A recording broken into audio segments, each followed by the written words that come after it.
Bonjour et bienvenue. C'est l'un des plus grands auteurs de la littérature chinoise que nous recevons aujourd'hui, Liao Yibu. Bonjour. C'est moi la voix. Non, c'est moi la voix. Non, c'est moi la voix. Nous sommes la voix. Nous sommes tous la voix des sans-voix. Vous êtes dans votre pays très connu, mais vos livres se lisent sous le manteau car vous êtes interdit. Vous résidez aujourd'hui en Allemagne.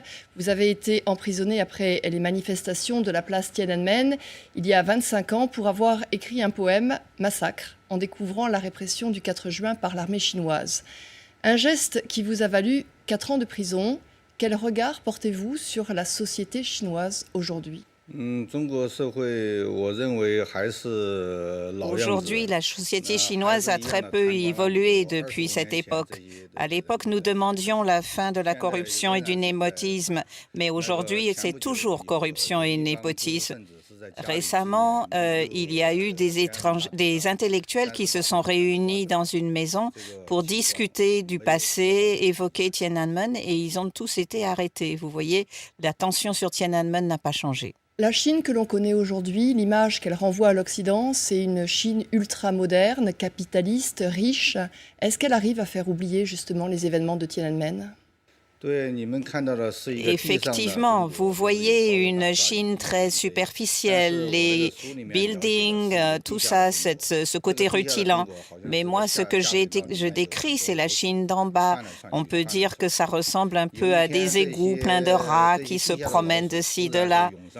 Et puis, de temps en temps, un rat va monter à la surface et il fait peur à tout le monde. Votre expérience de la prison, votre expérience à la sortie de la prison, en quoi cela vous a éclairé sur la société chinoise ?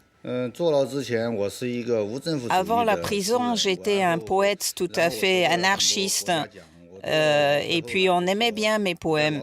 Mais dans la prison, c'était complètement différent. J'ai tenté de me suicider, j'ai été torturée, j'ai rencontré des criminels, j'ai rencontré toutes sortes de personnages, des truands.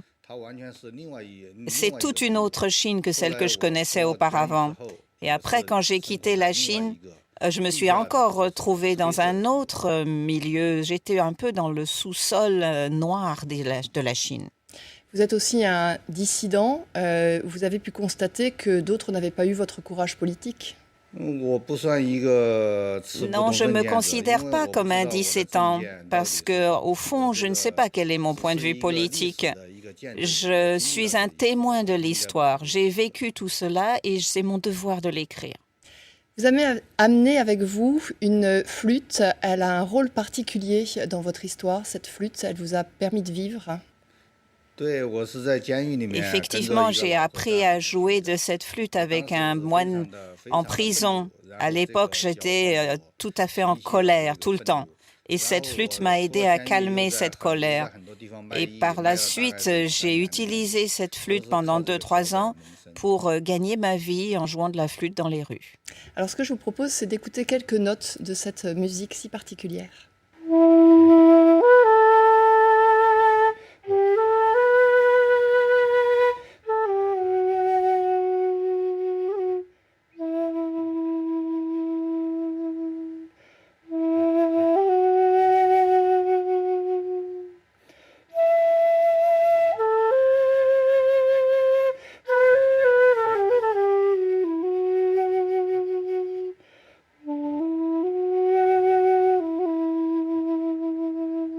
Merci beaucoup.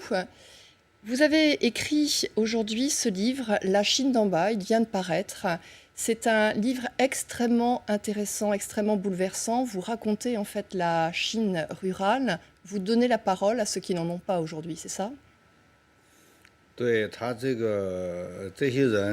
Effectivement, ces gens-là, j'en ai rencontré quelques-uns en prison. C'est là que j'ai entendu leurs témoignages. D'autres, j'ai rencontrés pendant que je jouais de la flûte dans les rues. Par exemple, j'ai rencontré un porteur de cadavres qui ne voulait pas raconter sa profession. Et donc, on a bu beaucoup de vin ensemble, tous les deux. Et puis, je faisais semblant d'être complètement saoul. Et à ce moment-là, une fois, il m'a raconté un petit peu son histoire et son passé. J'avais pris 7 verres de vin et c'est ça qui m'a permis d'obtenir son témoignage. Alors, ce sont des témoignages qui sont magnifiques, avec plein de détails de la Chine traditionnelle. Comment vous êtes arrivé à faire parler les gens, justement? Uniquement les faisant boire? Non, il y a quelques autres artifices quand même. Bien sûr, il y a toutes sortes de façons de faire parler les gens. Il faut d'abord avoir des bonnes oreilles parce que les gens disent beaucoup de choses inutiles et il faut capter les détails intéressants.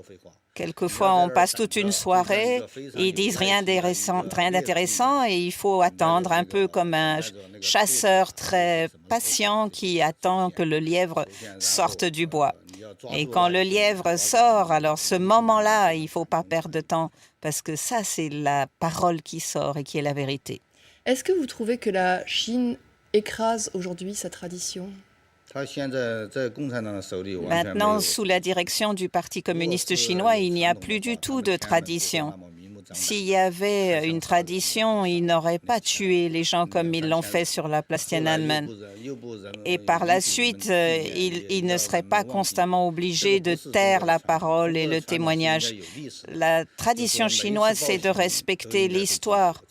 L'histoire doit être enregistrée. Ça, c'est la vraie tradition chinoise. Alors, ça montre en fait la profondeur et l'importance de vos témoignages, parce que vous parlez d'une Chine qui est en train de s'enfuir.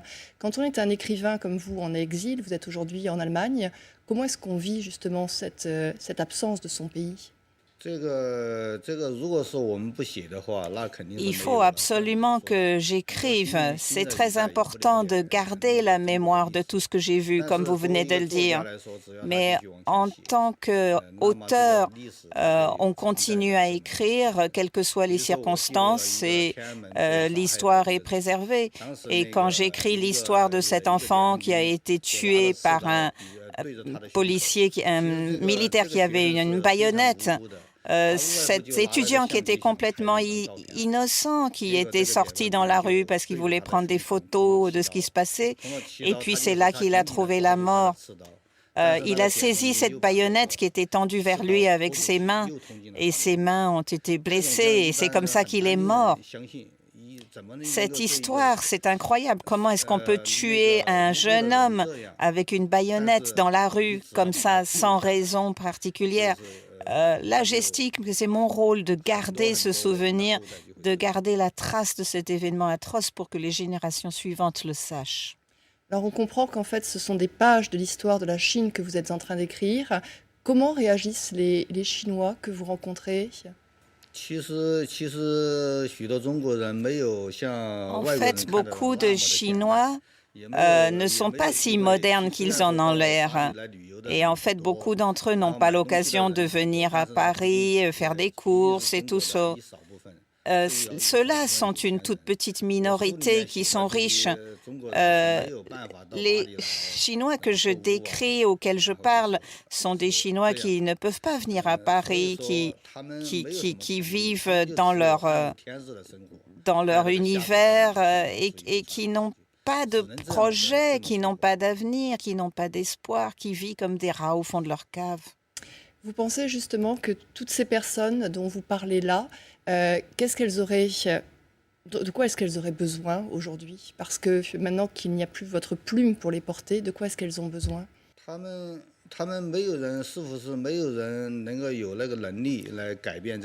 Il n'y a pas quelqu'un qui, pour le moment, peut transformer la Chine. Nous sommes plus d'1 milliard.